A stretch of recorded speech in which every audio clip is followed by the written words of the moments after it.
2021년도 세 번째 답사죠. 우리 충청남도 홍성군 서부면 일대를 오늘 돌아보는 이런 일정입니다. 오늘의 주제는 호학의 뿌리, 이렇게 한번 적어봤어요. 호학의 뿌리. 바로 이제 남당 한원진 선생과 관련된 것들이라고 볼 수 있겠는데, 호학의 뿌리 서부면 남당리를 중심으로 답사를 오늘 진행해 보도록 하겠습니다. 근데 이제 남당리만 돌아보는 건 아니고, 그 주변 지역, 서부면, 또 발산면도 잠깐 들려주고요. 이렇게 오늘 이제 이동을 할까 하는데, 대략 우선 오늘 일정을 좀 지도를 보고 먼저 말씀을 드릴게요. 지금 이제 어디에 와 있냐면, 여기 한용운 생가에 우리가 와 있습니다. 한용운 생가. 좀 전에 결성 현교를 출발했죠? 그래서 여기까지 와 있고, 그 다음에 여기 김좌진 생가를 들러서, 그 다음에 남당리로 갈 겁니다. 그래서 남당리, 여기 내동이라는 마을을 거쳐서요, 거기에서 점심도 먹고, 차도 한잔 마시고, 그 다음에, 이제 오늘의 주인공, 남당 한원진 선생 묘를 들렀다가, 한육이란 분은, 남당 선생의 아버님이세요. 그래서 이 묘, 그리고 사당인 양곡사까지 가서 오늘 답사를 마치는 걸로 이렇게 하겠습니다. 홍성이, 충절의 고장, 이런 이야기를 많이 하잖아요. 근데 이제 내포라고 하는 지역이 가지고 있는 어떤 특수성이 있습니다. 자료, 읽어보셨죠? 말하자면 이제 이중화는 한양의 사대부들이 이런 경제적인 터, 이런 곳으로 이제 여기를 많이 이용했다는 기록을 하고 있는데, 그렇게 이용된 증거들이 꽤 많이 있어요. 대략 이제 우리 홍성뿐이 아니고, 예산이라든지 서산이라든지 용진이라든지 흔히 래퍼 영역에 들어가는 이 일대가 그런 성격들을 가지고 있습니다. 그러니까 홍성도 그런 면에서는 래퍼의 보편적인 특징, 이거를 같이 가지고 있다고 볼 수가 있겠습니다. 그래서 오늘 답사에서는 그런 래퍼의 보편적인 특징, 이것도 한번 이제 보고요. 그 다음에 이제 홍성이 가지고 있는 어떤 특수한 성격, 이런 것도 이제 한번 볼까 합니다. 특수한 성격이라는 건 좀 전에 말씀드린 대로, 이런 충절의 고장, 그런 어떤 국제성 이미지, 그런 것들을 뜻하거든요. 그래서 이 내포하고, 다른 내포지하고 비슷한 성격을 갖고 있지만, 홍성은 왜 그런, 내포와 특적에 대해서 나타나게 되었을까? 이런 생각을 해보는 거죠. 그런 키워드의 중요한 부분이 바로, 남당 한원진이다. 이렇게 생각이 들고요. 그래서 이제 오늘 이런 일정을 잡아보고 있습니다. 오늘은 그래서, 지리, 답사이지만, 역사지리적인 내용이잖아요. 그래서 오늘 특별히, 역사 전공, 특히 독립운동사를 전공하시는, 두 분, 연구원들을 제가 초청을 했어요. 이제 풍부한 내용 기대가 됩니다. 자, 그러면 오늘 이제 첫 번째 답사지로 한용운 생가에 왔는데, 지금 독립운동사 항해 임시정부에 대한 연구, 이것을 하고 있는 강북대 박사과정에서 국립기념관 근무하고 계시는 이지은 선생님을 모셔서 한용운 선생님에 대한 이야기를 좀 들어보도록 하겠습니다. 반갑습니다.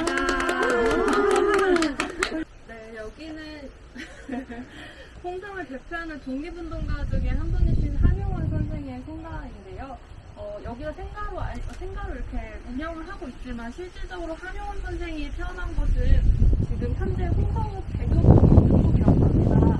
아마 여기는 만해 선생이 김이동희 천원서로 서대문 형무소에 투옥이 됐을 당시에 형제들까지 이제 그런 일제 압박이 오다 보니 이쪽으로 피신을 했다고 해요. 그래서 이 집에 이제 형이 피신을 했고, 아마도 이쪽은 그 만해 집안에 참산이 있었던 곳이 아닌가라고 추정을 하고 있습니다.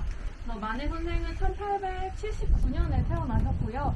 그 아버지는 그 한원진 선생과 같은 집안이에요. 청주 한씨의 한흥준 선생이신데요. 이제 한흥준 선생 같은 경우에는 그 몰락양반, 이제 그 집안 자체가 몰락양반이었다고 합니다. 그래서 그 세종 때 한 명의 19대손이 이 집안입니다. 아무래도 양반 집안이었다 보니 자식에게 유학을 가르쳐야겠다는 의지가 있었고, 그래서 만해는 서당을 5살 때부터 다녔다고 합니다. 10살까지 서당에서 한학을 수학했고요. 18살 때는 서당 훈장까지 하면서 출가 전까지는 훈장으로서 활동을 했다고 합니다. 만해가 19살쯤 돼서 출가를 할 결심을 하는데요. 그 출가를 하게 된 결심에는 본인이 밝히고는 어떤 이유에서 출가를 결심했다라고 해요. 어떤 이유가 뭔지는 밝히지 않는데요. 아마도 어떤 큰 이유, 큰 뜻을 품고 자기의 그런 능력을 이제 향상시키기 위해서 출가를 했겠구나라고 추측을 합니다. 그래서 나중에 한영훈이 본인이 입적하게 된 계기에 대해서 기고문을 쓴 게 있는데, 그걸 보면 나의 입선 동기가 단순히 종교적인 신앙만을 가지고 산 것은 아니었다라고 직접 밝히기도 합니다. 그래서 이제 그 출가를 하는데, 제가 앞에 빼놓은 게 있는데요. 이제 서울로 일단은 자기가 집을 나가서 세상을 좀 둘러봐야겠다는 생각을 해서 서울로 향하던 도중에 자기의 인생에 대해서 먼저 아는 게 우선이지 않을까라고 해서 절로 가게 된 거였고, 그 절로 그런 방식으로 갔기 때문에 나중에 입산 동기가 순수하게 종교적인 의미는 아니었다라고 얘기를 한 거였습니다. 그래서 이 한영훈은 출가를 2차례에 걸쳐서 하는데요. 첫 번째, 두 번째, 2차 출가에 거쳐서 하는데, 첫 번째 출가 때는 그냥 이제 공부하는 정도였고, 두 번째 출가 때 본격적으로 승려의 길로 들어서는데, 그때가 27이었다고 합니다. 그래서 그 승려 생활을 하던 도중에 본인의 세계관을 확장시키는 계기가 있었는데, 그것은 이제 청의 서계여라는 분이 저술했던 영환지략이라는 책을 읽고서였습니다. 영환지략은 세계 지리와 역사에 대해서 서술한 책인데요. 그 책을 읽으면서 정말 큰 세상이 있구나라는 생각을 하고 이 세상을 좀 알아봐야겠다라는 생각으로 이제 서울로 향하게 됩니다. 지금도 그렇지만 서울에는 더 많은 사람들, 지식인들이 있기 때문에 그 사람들과 교류를 해보고자 생각을 했고, 이제 나름대로 그런 여행 루트까지 정했다고 해요. 그래서 처음에 러시아로 갔다가 그 다음에 유럽을 가서 미국까지 가는 그런 여정을 기획을 하고 떠나게 됩니다.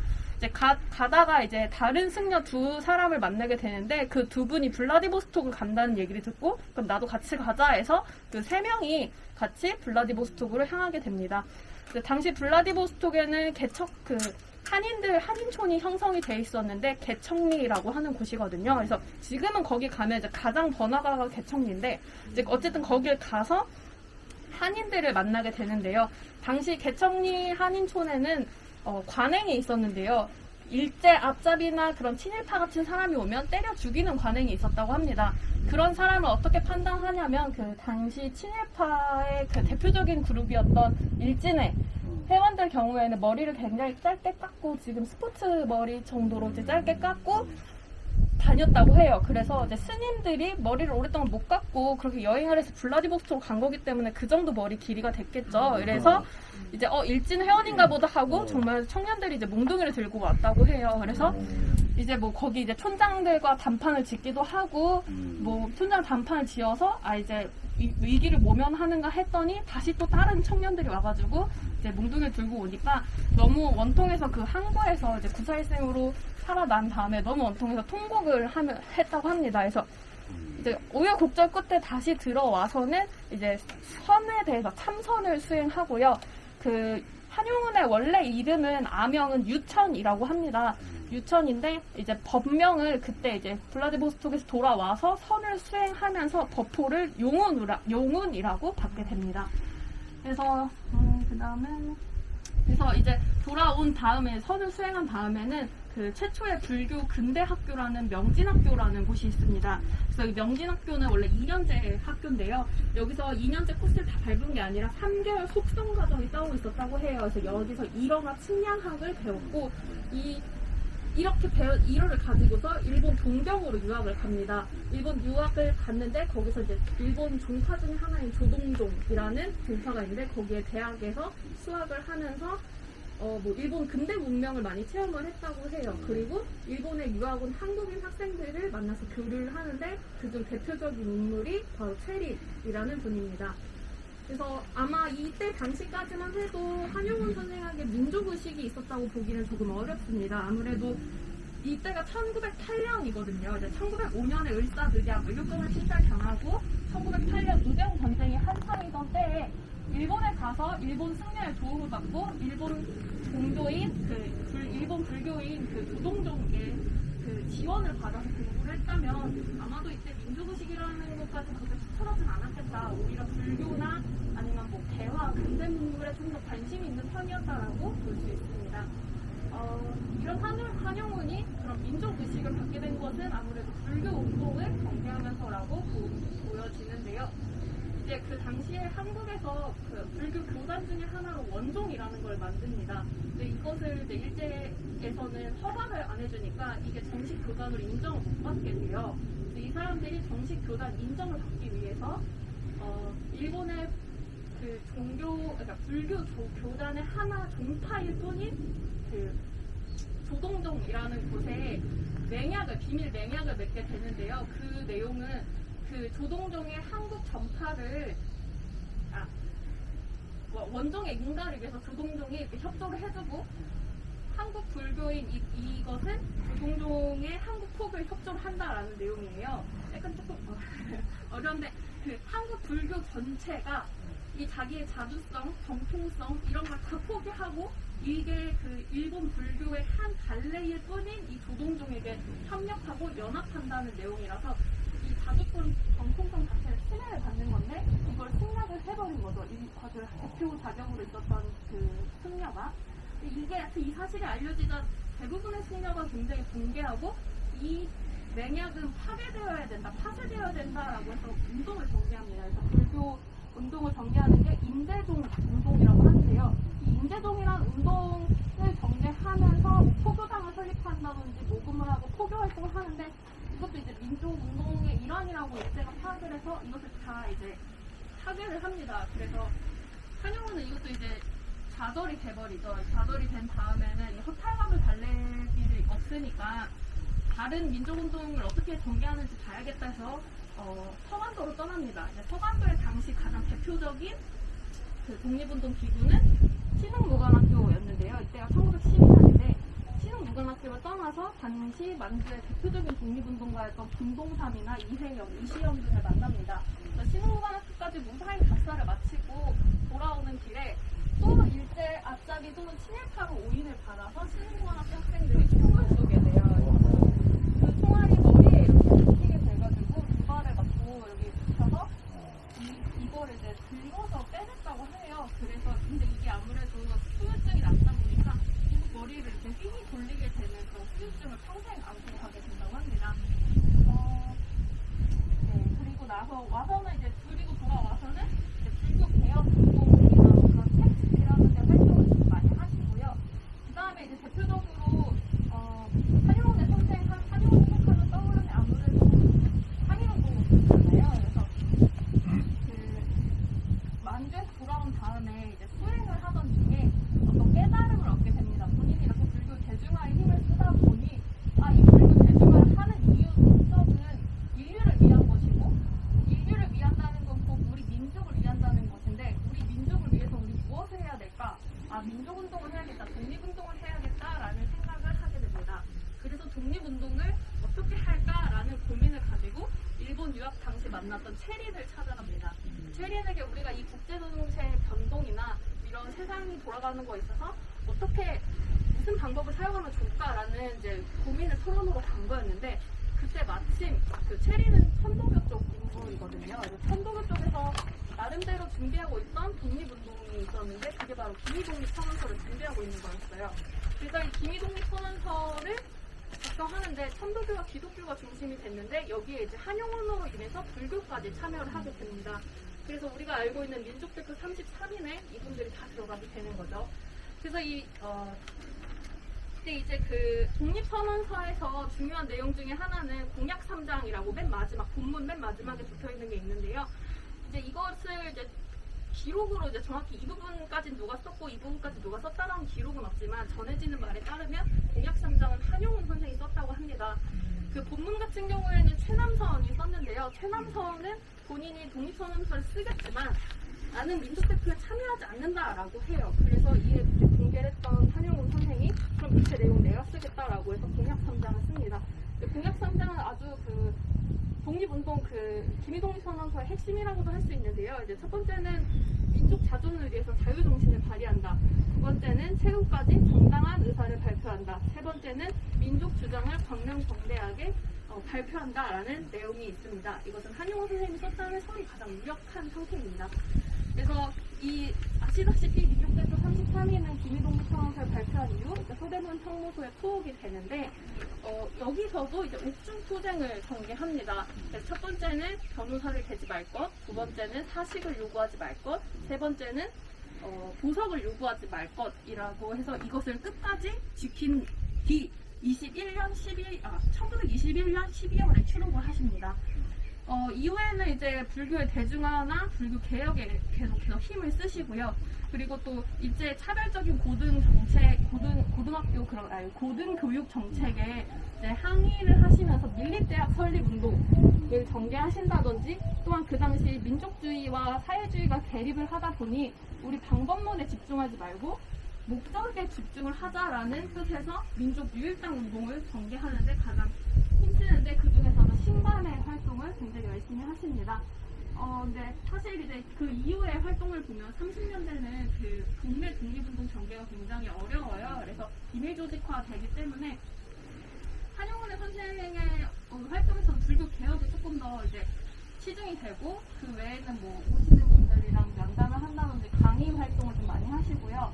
그리고 나서는 뭐 신문의 기고, 소설이나 뭐 이런 거 기고하는 활동들만 이제 확인이 되고 있어요. 그래서 그리고 그러다가 이제 광복을 1년 정도 앞둔 94년 6월 달에 66세의 나이로 입적하시게 됩니다.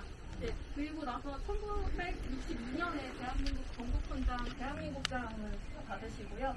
그 다음에 뭐 이후로는 이제 뭐 문학상이라든지 행사, 뭐 학술회 뭐 이런 것들이 하면서 이제 후대에서는 그렇게 선생님을 드리고 있습니다. 네, 이상입니다. 고맙습니다.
두 번째 답사지입니다. 김좌진 생가에 왔습니다. 오늘 답사하고 이제 연결시켜보면 아까 같은 한용운 선생님보다 조금 더 주제에 가까이 오신 분이라고 볼 수 있겠습니다. 집이 벌써 이제 조금 다르죠. 한용원 선생 생각은 초가 상자. 여기는 좀 소위 대갓집 나오는 그런 모습이 보입니다. 바로 이제 이 일대에서 오랫동안 세거했던 안동김 씨가 안동김 씨 가문 출신이고 김자진 장군이 실제 이제 꽤 재산이 많은 부유한 집이었다고 하죠. 그래서 그 노비 집안을 거느렸던 노비 30여 명을 이렇게 노비 문서를 불태우고 땅을 쳐서 이렇게 해방을 시켰다는 그런 얘기가 전합니다. 김자진 장군은 그 바로 이제 우리 오늘의 주제인 그 남당 선생의 영향을 꽤 많이 받은 간접적 영향을 많이 받은 분이라고 저는 생각이 듭니다. 왜냐하면 바로 이제 그 호학을 상당히 크게 이제 영향을 받아 공부했다고 할 수 있는 김복한 바로 이제 안동김 씨고요. 김복한 선생과는 그 당질 조카간이 됩니다. 그래서 혈연 관계도 꽤 깊고 그런 것이 이제 어렸을 때부터 호학의 영향을 받고 그것이 이제 독립운동으로 연결되는 그런 계기가 됐을 거다. 중요한 정신적 배경이 됐을 거다. 이렇게 생각을 합니다. 역시 이제 제 전공이 아니기 때문에 밑을 빨려서 이 부분에 대한 또 구원투수를 한 분 모셨습니다. 충북대학교 사학과 박사과정 하고 계시고요. 독립운동사 연구를 하고 계십니다. 충남역사문화연구원의 독립운동 관련 연구원으로 일하고 근무하고 계시는 김호진 연구원 모셔서 우리 김주환 선생님을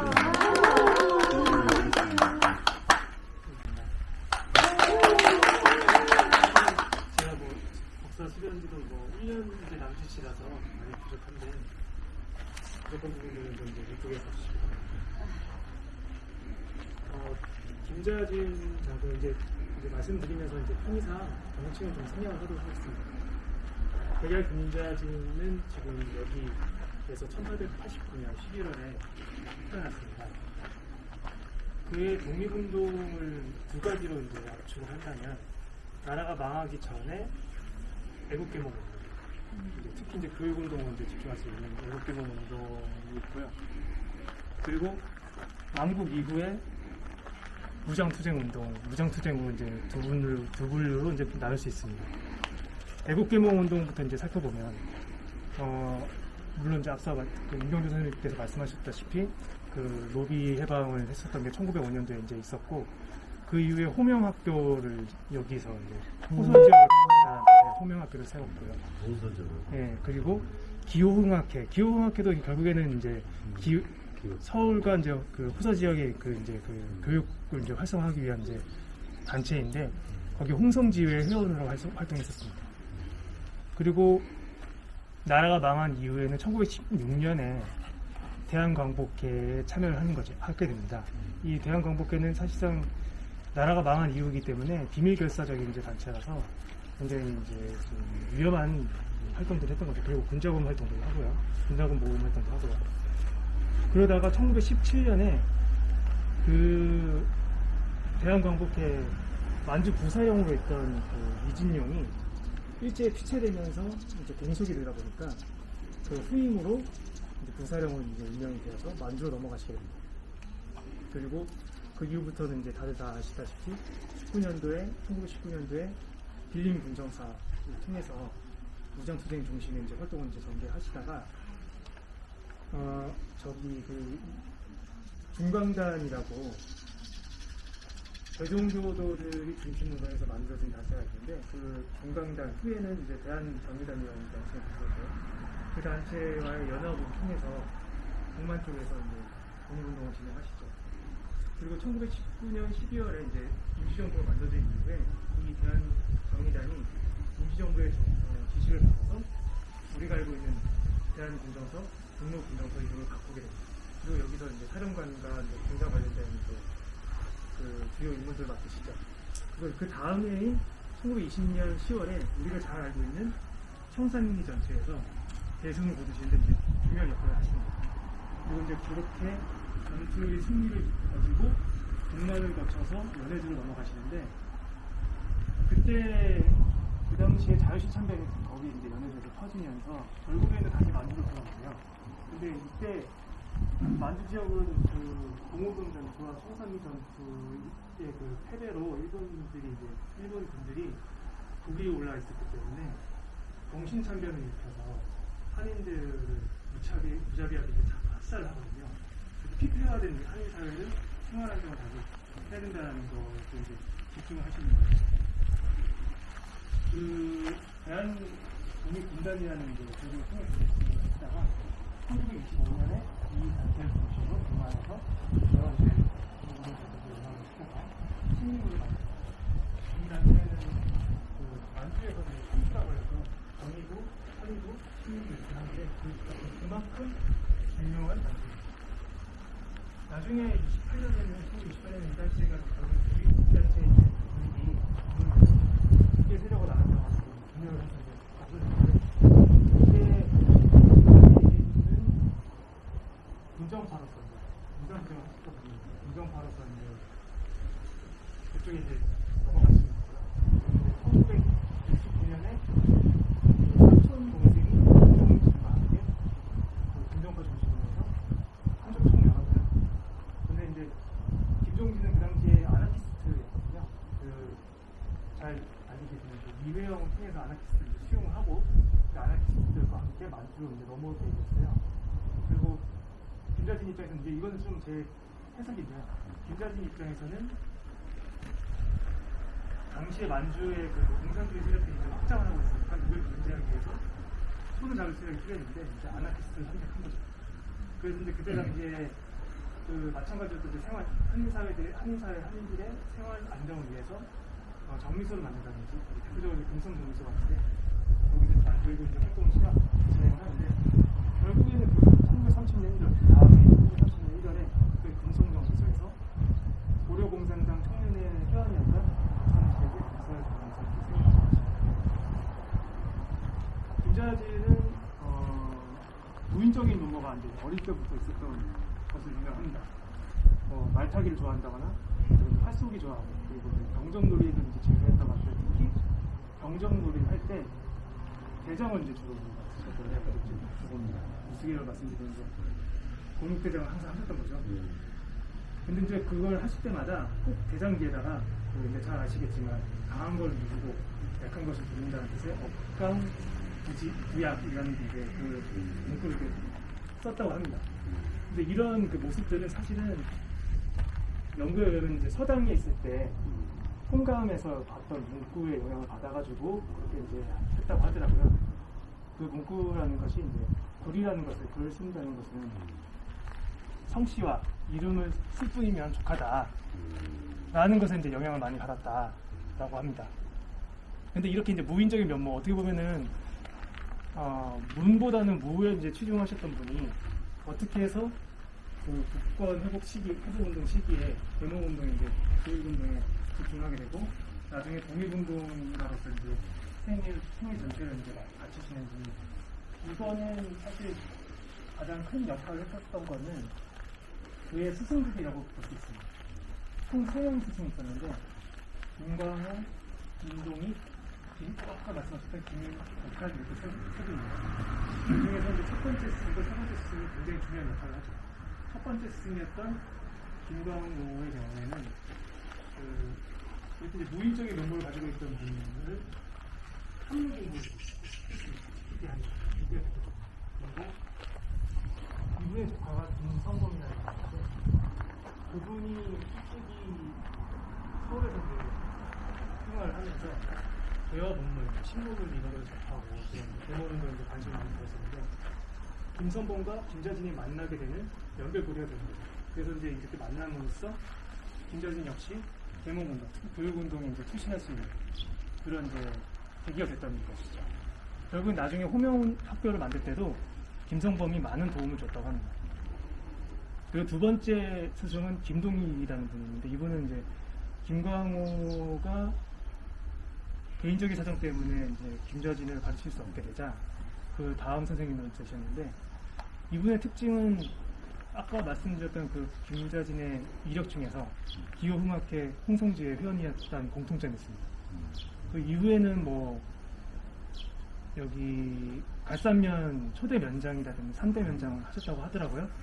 네, 그렇습니다. 그리고 가장 중요한 세 번째 스승이 있습니다. 세 번째 스승, 아까 말씀하셨다시피 지산 김복환인데요. 지산 같은 경우에는 선생님들 다 아시겠지만 그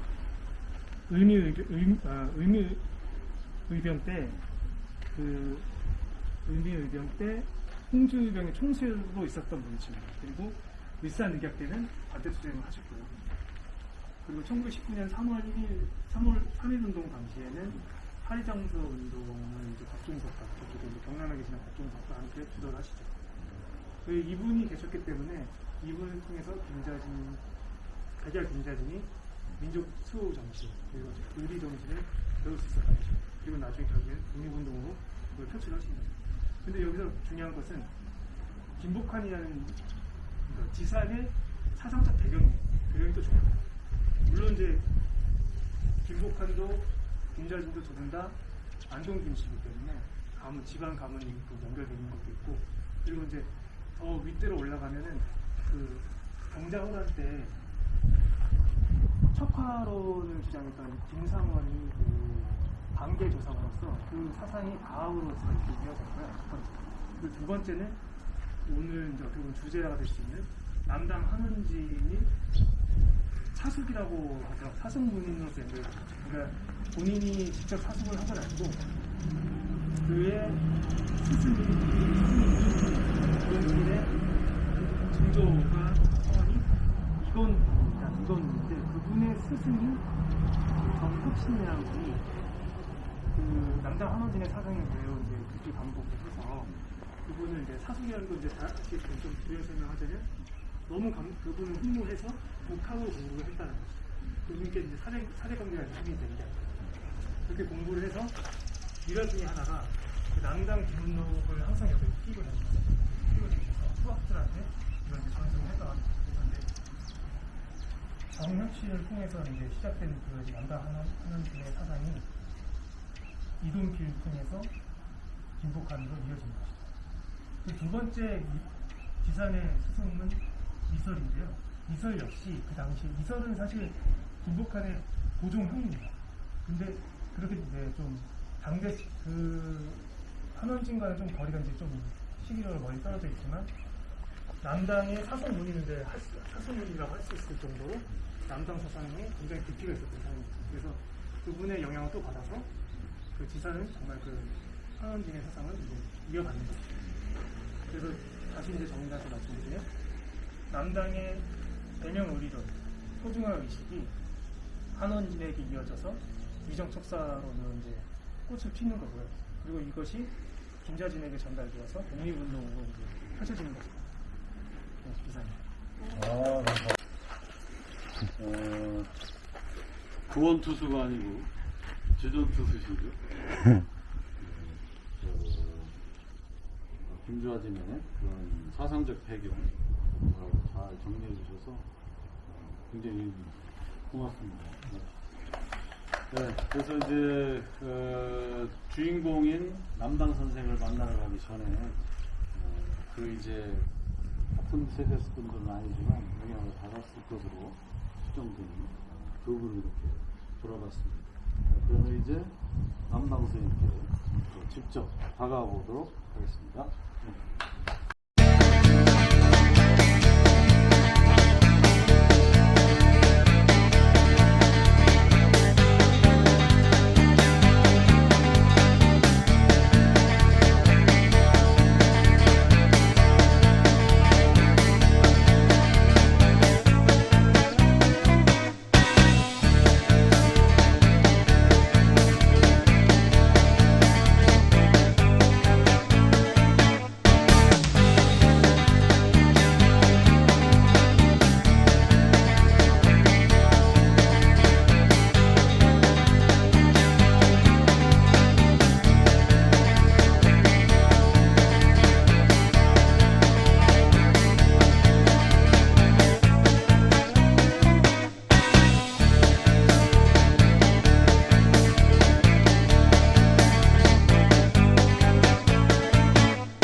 자연산 경치도 좀 보시고요.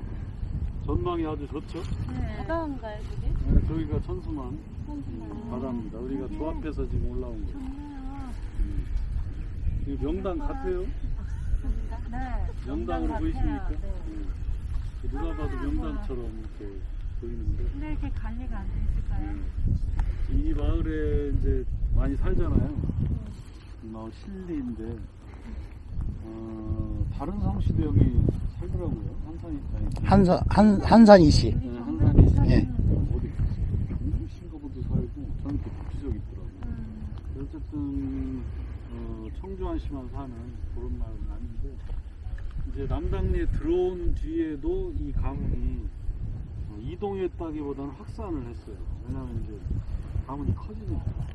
그래서 이제 거기 내동 거기로 들어와서 요 산 너머 동네로 확산됐더라고요. 요 너머 동네가 이제 양곡입니다.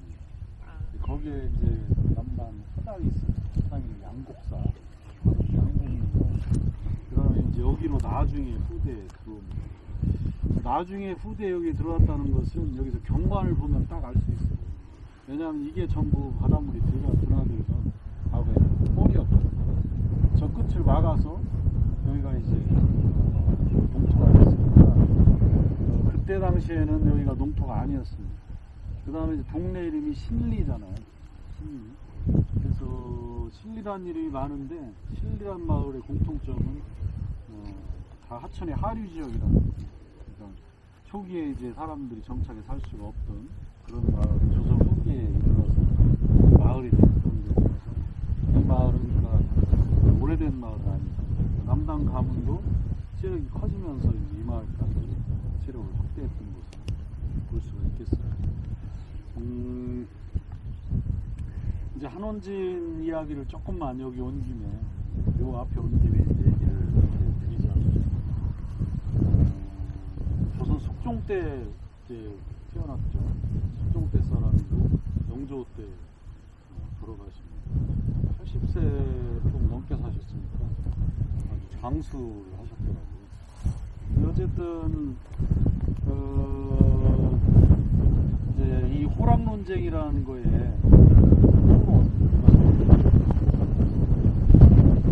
그때가 이제 1709년이었다고 그래요. 숙종도.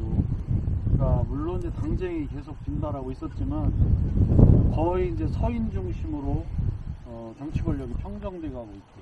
그런 중이고 호란이 끝나면서 어느 정도 사회도 이제 안정되고 경제적으로 생산성이 이제 늘면서 좀 자본주의적인 어떤 아주 맹하 단계가 좀 섣부르지만 어쨌든 생산성이 증가하고 그런 단계쯤이라고 볼 수가 있을 것 같고 남당은 이제 서울에서 태어나서 여기에 살다가 연기를 이제 감내하다 이렇게 살고 있었는데 21살 약관의 나이에 바로 유명한 동시 권상아 수암 권상아 문화에 펜션 권상아라는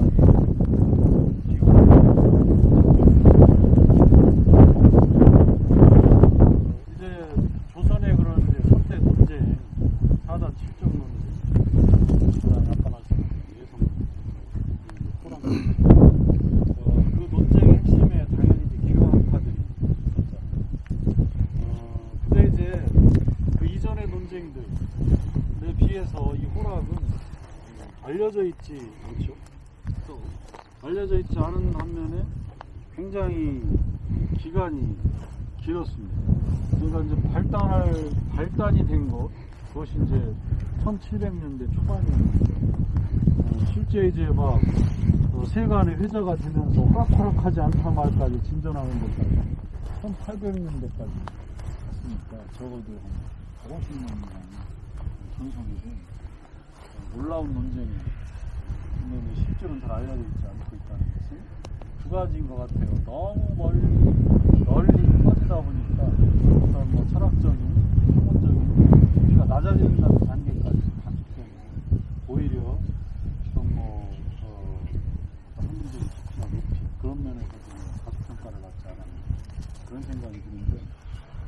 시대적인 변화 이런 것들을 이렇게 연결시켜야 남당의 사상을 이해할 수 있지 않나 그렇게 저는 이제 생각을 합니다. 그래서 초기에 이제 그 사단 칠정 논쟁 퇴계와 이제 이의와 그 사이에 이제 뭐 기대승 이렇게 껴있던 이 논쟁들은 사실 이제 사대부들이 정권을 장악한 이후에 그런 컨텐츠를 확보해가는 과정 속의 논쟁이다 그렇게 이제 생각이 됩니다. 그래서 이제 실제 사대부들은 성리학을 무기로 해가지고 후파들을 이기잖아요.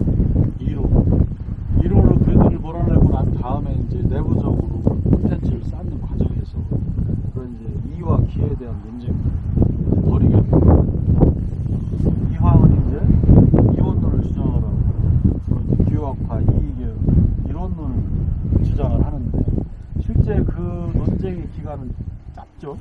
그래서 1500년대 중반 10년 안쪽으로 이제 이해가 됐고 굉장히 철학적인 논쟁, 고차원적인 논쟁이고 제 느낌이지만 감히 퇴계와 율곡한테 범접하기가 어려운 그런 상황들이 아니었을까 생각이 되더라고요.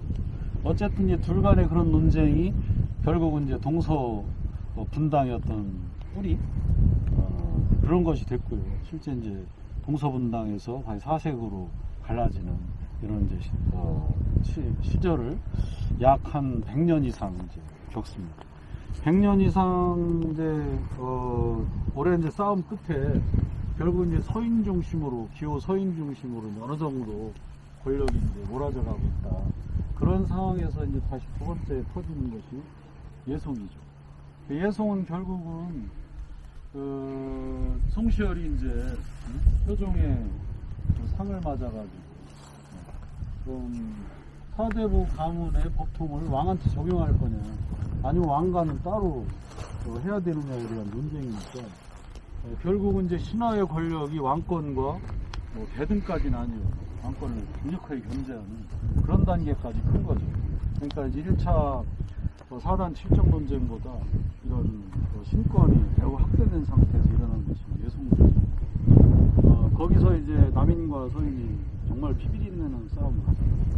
그러니까 이제 1500년대의 그 싸움하고는 격이 다른 목숨을 거는 싸움이 되고 그만큼 이제 사대부들의 숫자들이 늘어났다는 따라서 이제 권력을 놓고 싸워야 되는 것이 더 치열해졌다는 그런 걸 반증하는 것 같습니다. 어쨌든 이제 서인들이 송시열이 이제 사살을 당하는 이런 이제 충격도 겪었고요.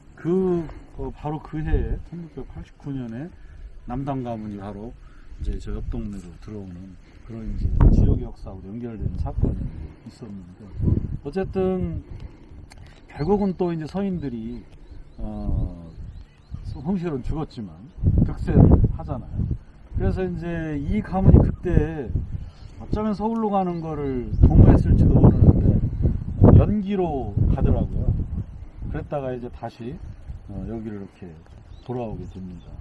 그러면서 이제 약간의 21살 나이에 이제 서울 권상아의 문화에 들어가게 되고 권상아로부터 이제 굉장히 사랑을 받았다고 그러잖아요. 이제 뛰어난 학식 때문에. 그래서 이제 실제 권상아 문화의 이제 좌장 격이 됩니다. 이론상.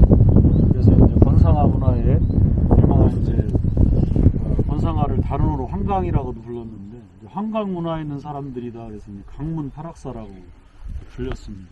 강문 팔학사의 이제 으뜸이 되는 게 그보다 이제 나이가 더 많은 5살이나 많아요. 외암 이간.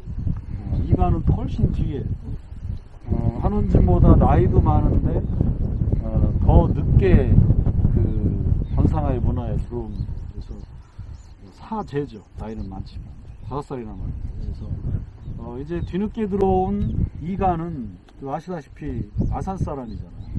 근데 아산이라는 지역하고 여기는 성질이 많이 다른 것 같아요. 지리학적인. 보시다시피 천수만이잖아요. 저기로 해가지고 배를 타고 서울로 가려고 그러면 굉장히 힘듭니다. 저 안흥량이라 그러는 그때부터 성남의 세곡이 거길 지나가다가 뭐 태양을 만나 쓰러지면서 굉장히 힘들어요. 그러니까 저 위에 배 타고 넘어갈 가능성은 많잖아요. 특이한 경우. 그렇다면 여기서 이렇게 걸어서 육로로 아산만까지 갔을 겁니다. 그러니까 이제 실제로 지리적 위치로 본다고 하면 이게 썩 좋은 데가 아닌 거죠. 하지만 외암 이간의 동네 아산은 서울하고 굉장히 가깝잖아요. 제가 지금 아산에 살고 있는데 아산의 원래 그 방언 사투리를 보면 이 내포 사투리하고 굉장히 달라요. 오히려 서울 쪽으로 많이 닮아 있어요. 천안, 아산이 우리 천안 사람 이지은 선생님 쓰는 말투는 여기 말투하고 굉장히 달라요. 그러니까 즉 서울과의 교류가 많았다는 뜻이죠. 그러니까 이간은 이쪽 사람들보다 훨씬 더 그런 서울 쪽 사람들과의 교류 이런 걸 많이 가졌다는 점이라고 볼 수 있겠고, 그러다 보니까 이제 조금 더 좀 개방적인 사고 그런 것들을 갖고 있었던 걸로 생각합니다. 근데 송시열 권상아를 그대로 이어받은 한원지는 당시에 이제 말하자면 이제 배명 의리로 효종 송시열의 뒤를 이은 국벌로 이런 걸로 이제 무장을. 그 다음에 이제 청나라가 점점 융성하면서 오는 좌절감을 조선 중화론 이런 걸로 이제 무장을 하는 정말 삼위일체 정통파 보수주의자. 근데 그 환각 문화의 이제 제자들이 그런 사고를 하고 있는 것을 뒤늦게 들어온 이간이 본 거예요. 이간의 생각으로는 조금 그래도 우리 반대당파들을 때로는 친구로 생각할 수 있지 않을까? 또 청나라가 융성하고 있는데 과연 걔들은 오랑캐일까? 이런 생각을 조금 더 많이 했던 거죠. 결국은 이제 한원진에게 정식으로 토론을 요청을 하게 됩니다. 우리 한번 논의를 해보자. 이제 다들 이제 그때 선비들이 토론하고 논의하고 이런 것들을 즐겼기 때문에 기꺼이 이제 그것을 받아들여서 바로 이제 충청 수영 앞에 이제 한산사라는 절에 이 강문 철학사들이 모이게 됩니다. 한산사라는 절은 섬으로 엣지도에 표시되어 있더라고요. 근데 제가 거기가 어딜까 열심히 찾아봤는데 지금 자취가 이제 남아있지를 않아요. 지금 이제 방조제를 만들고 그 안에 빙도라는 섬이 있는데 거기가 이제 육지로 다리를 연결돼 있습니다.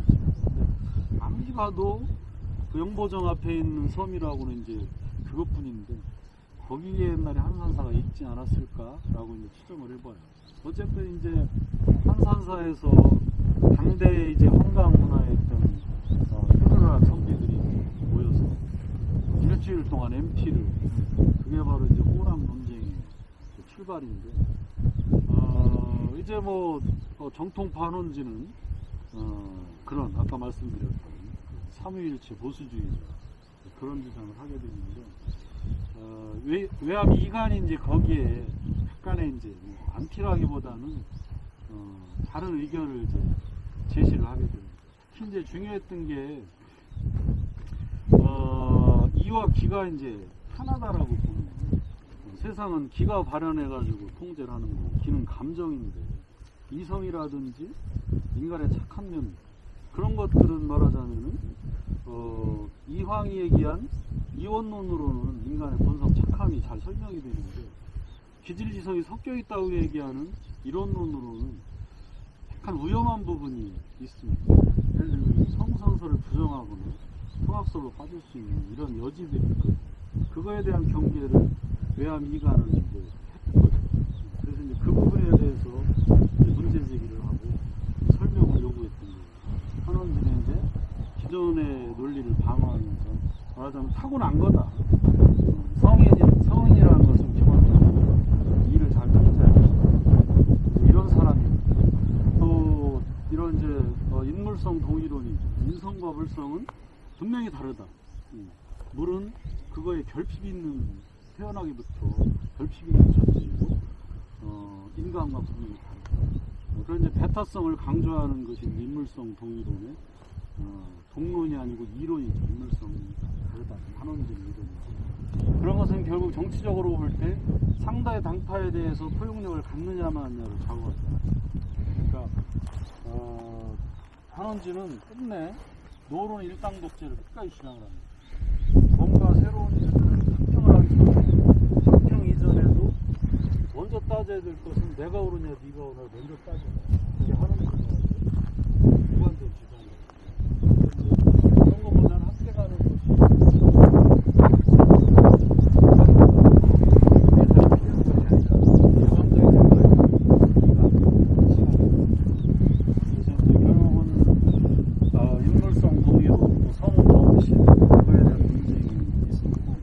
그다음에 이제 이의 어떤 그 이론론의 한계 그런 것들을 극복하고자 하는 것이 인간의 마음의 본성, 소위 미발이라고 하죠. 미발이라는 개념을 나중에 낙론학자들이 발달시킵니다. 마음이 기가 발하기 전에 인간의 본성은 무엇이냐에 대한 문제. 결국 이론론의 한계를 이황의 이원론에서 사용해다가 설명하고자 하는 그런 시도였다고 생각합니다. 그런데 이황의 이론을 기호사림들이 노골적으로 차용하기 어렵잖아요. 다른 용어로 단지 바꿔가지고 그런 부족한 보완해보는 그런 시도라고 생각되고요. 어쨌든 그 1차 논쟁은 굉장히 성황리에 방문 파락사들 사이에서 잘 정리가 났다고 알려져 있고요. 논쟁에서 이제 이가는 하지 않습니다. 스승 권상아가 한원진에 오라 라고 판정을 또 해줬어요. 근데 이가는 뭐 거기서 크게 좌절해가지고 무슨 다른 반대당파로 나갔다거나 그러진 않았고 계속 같이 교류하고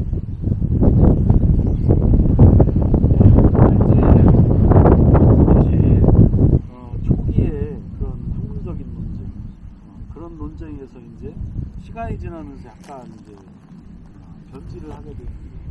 이게 이제 수도권으로 진출하면서 그렇게 됩니다. 이제 이 기호 지방 학자들이 동문회 이슈로 똘똘 뭉쳐가지고 크게 이론이 없이 이야기했던 그게 1차 논쟁이었다면 2차 논쟁은 이게 이제 서울로 확대가 됩니다. 그래서 이제 2차 논쟁은 한 한원진 나이 60 넘어서 거의 이제 이 지역에서는 범접할 사람이 없는 유명한 학자가 이미 또 이미 관직에 갔다가 영조와 또 후견을 했었고 영조가 이제 잘 아시는 것처럼 상당히 고단수 왕이다. 그래서 제가 이제 일대기 읽다 보면 이런 느낌이 들어요. 한원진을 끊임없이 얘기를 합니다. 노론 일당 독재, 시비를 먼저 가리자. 그럼 영조는 자기의 스승이잖아, 한원진. 그건 알았어. 좀 선생님 기다리세요. 계속 그러고 대답을 안 하는 거예요. 한원진이 이제 종사품 직위벼슬을 받았는데 1년 동안 끊임없이 욕을 하다가 아무 대답을 안 하니까 나 갈래? 그러고 내려온 거예요. 쉽게 말해서. 그랬는데 이제 그러고서 이 지역에 이제 명망가로 자리를 붙였는 그런 나이에 60이니까 그때 이제 서울 낙론에 이제 거물이었던 이재라는 사람의 제자 최석이라는 사람이 여기로 와요. 양구 와가지고 남당 나랑 토론합시다. 파란 젊은이가 와가지고 맞짱을 뜨자가니까 얼마나 자존심이 상해. 그래가지고 이제 아프다고 안 나갔어. 너 돌아가. 그랬더니 얘가 서울로 가가지고 남당이 나한테 째니까 얼굴도 안 미쳤다라고 자기 스승 이재한테 얘기를 합니다. 이재가 이제 그 이야기를 듣고 일단 꾸짖어요. 너는 어른을 몰라보는구나. 꾸짖은 다음에 이제 점잖게 한원진의 그 토론 비대지성이 본질적으로 섞여 있다는 거. 그 다음에 이제 인물성은 서로 다르다는 거. 성범심은 다르다는 거. 그거에 대해서 외둘러 비판하는 글을 하나 씁니다. 그것이 이제 이재 오히려 천이라는 사람이 성천씨라고. 남당이 그 시를 그때 당시에 신문에 한 것도 아니고 1년 뒤에 읽어요. 보니까 이제 살살 외둘러가면서 얘기했는데 결국은 토론을 비판하는 이야기입니다. 남당이 이제 격분을 해가지고 그거에 대해서 반대가 됐습니다. 굉장히 이제 그 경계를 넘나드는 아주 감정이 담긴 글이었다고 하더라고요. 최석이라고 하는 어린 자가 예의도 모르고 와서 그러면서 이제 비판을 하죠. 나중에 이제 남당의 삼무문설이라고 그러면 유석을 구분하지 못하고 인수를 구분하지 못하고 오랑캐와 나를 구분하지 못한다. 그런 이야기들이 이제 그 시초가 담긴 이런 격렬한 반대를 쓰게 됩니다. 그래서 이제 유명한 호랑 논쟁이 아주 격렬한, 말하자면 이제 상대 당파에 대한 날카로운 공격을 하는 그런 논쟁으로 번진 게 한원진 말년입니다. 그로부터 이제 4년 뒤 한원진이 죽습니다. 문제는 한원진 사후에 벌어지는데, 한원진이 죽은 뒤에 이제 유명한 화양서원에 요정비 세웁니다. 요정비를 세우는데 그걸 누가 세웠냐면 강문 팔학사 중에 하나인 경계 윤봉구라는 사람이 글을 써요. 윤봉구는 이제 동문수학한 한원진의 형제와 같은 사람인데, 사실 이 사람은 또 한원진 같지 않고 과거에 급제해가지고 고관에 진출한 판사 출신. 그러니까 이제 관직도 높고 글도 잘 쓰고, 이분이 이제 글을 썼는데 문제는 거기에 이제 묘한 글을 씁니다. 뭐라고 여러 가지 이제 모함에 대한 이제 찬사를 썼는데, 그 중에 이제 이런 글귀가 딱 8자. 감수, 속토, 밀기, 성신이라는 글귀를 넣습니다. 이거 뭐냐면 단맛이라는 것은 오행의 토에 속하는데 그렇다면 꿀의 성질은 믿을 신이냐, 이런 뜻이에요. 그래서 이제 굉장히 철학적인 논쟁인데, 단맛을 오행으로 구분하면 목화토금술이 토에 속하는데, 근데 단맛의 상징인 꿀 있잖아요, 꿀. 그럼 꿀의 성질은 과연 믿을 신자이냐. 음양오행의 목화토금수는 인의예지 신이잖아요. 토는 신에 해당되거든요. 그러면 도대체 자연 사물이라는 것에 이성이 있느냐, 이런 얘기예요. 즉 인물성은 다르다라고 하는 그것을 주장을 한 겁니다. 그냥 넘어갈 수도 있는데, 당시에 이제 낙론의 거물이었던 김원행이 시비를 걸어요. 이게 뭐냐, 김원행이 화양서원의 원장이었거든요. 근데 이제 그 제자들과 막 서울의 낙론학자들이 계속 그거에 대해 안티를 걸으니까 묘정비를 못 세웁니다. 세우지를 못해요. 나중에 곡절 끝에 이제 뒤에 세웠는데 누가 그 8자를 부셔놨어요.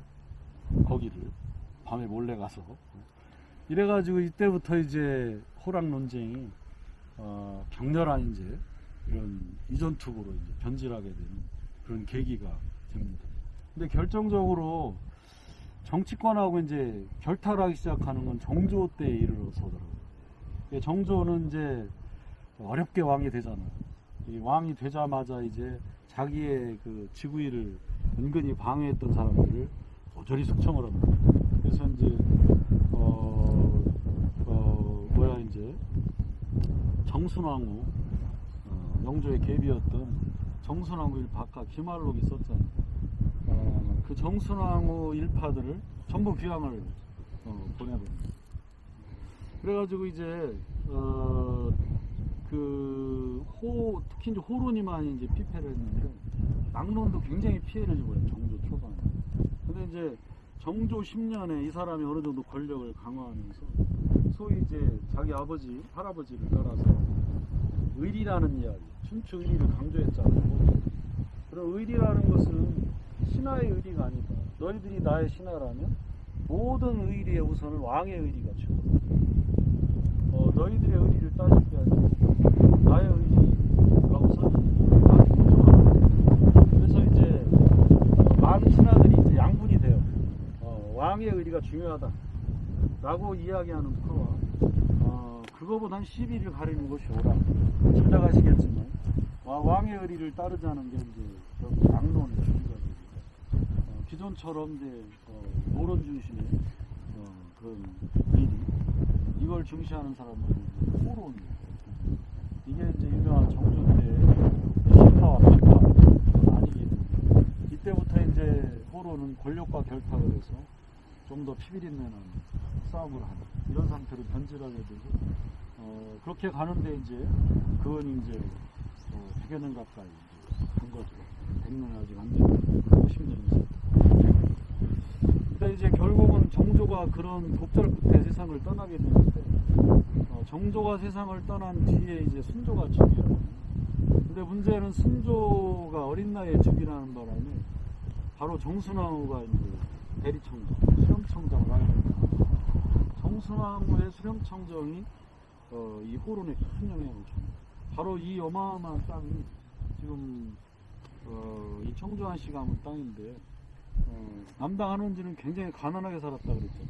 가난하게 살았는데 정순왕후가 즉위하고 나서 엄청난 이제 그 현양 작업이 이루어집니다. 그래서 이제 문순이라고 하는 시호가 그때 지어지고요. 지금도 30정보 정도의 땅을 이 가문이 갖고 있어요. 10만 평 정도 됩니다. 그 어마어마한 땅이 이 가문의 땅이 돼요. 그러면서 이제 그 지방에 우거하고 있던 이 호론 학자들이 대거 정순왕후의 품 안에 들어가게 돼요. 권력을 장악하게 됩니다. 근데 이제 이게 어떻게 보면 옳지 않은 권력에 결합을 했을 때 그 권력이 무너지면 쉽게 무너집니다. 현대사에서도 많이 있죠. 그래서 정순왕후가 결국 이제 순조 초반에 대리청정을 그러니까 정순왕후가 정권을 내어는 순간 호로는 자연 몰락을. 왜냐하면 호로는 계속해 주장한 것이 춘추의 원리 원칙이었는데 그들이 권력과 결탁을 했고요. 그래서 득세를 했다가 몇 년 신나더니 권력의 핵심이 무너지니까 이제 존재 기반을 잃게 되는 게 당연하죠. 논리상으로도 실제상으로도. 그래서 이제 그대로 몰락을 하게 됩니다. 그래서 낙론은 이제 드디어 찬스가 왔구나. 그래서 낙론이 이제 진출을 시도하지만 이제 정순왕후의 대리청정이 끝난 뒤에 득세한 사람은 누구냐면 유명한 김조수이다. 세도정치. 세도정치는 결국은 뭐 왕의 권력을 압도하는 권력이었고 이 사람들은 이제 낙론에 적당하게 뭐 눈치 정도, 뭐 손짓 정도를 했지만 권력을 나눠주지는 않습니다. 결국은 이제 낙론학자들은 세도정치의 이제 어떤 식객, 세도정치의 식객 정도로 전락하는 이런 처지가 돼버리죠.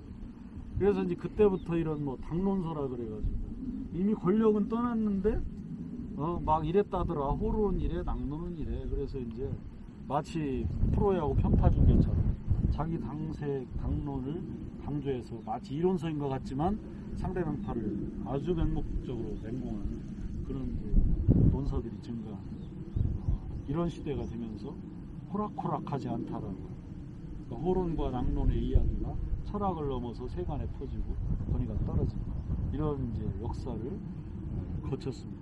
근데 이제 오늘 주제와 관련해서 호론이 이제 화려한 부활을 하게 되는데 화려하다가 하면 그렇지만 권력을 잃고 이제 말하자면 바닥에 떨어졌던 호론이 새로운 타자를 만나게 됩니다. 새로운 타자가 바로 이제 물밀 들어오는 외세죠. 일본을 필두로. 그러니까 이제 인물성 동이론으로 볼 적에 쟤들은 이제 뭔가 결핍이 우리하고 다른 애들이죠. 과거에 오랑캐하고 실적으로. 그래서 쟤들을 말하자면 몰아내야 된다는 이론으로 당연히 발전하게 되고 그것이 이제 다른 것을 수호하고 사악한 걸 물리치자 위정 척사로 갈 수밖에 없는 이런 논리체계. 그래서 이제 척사론을 이어받은 대표적인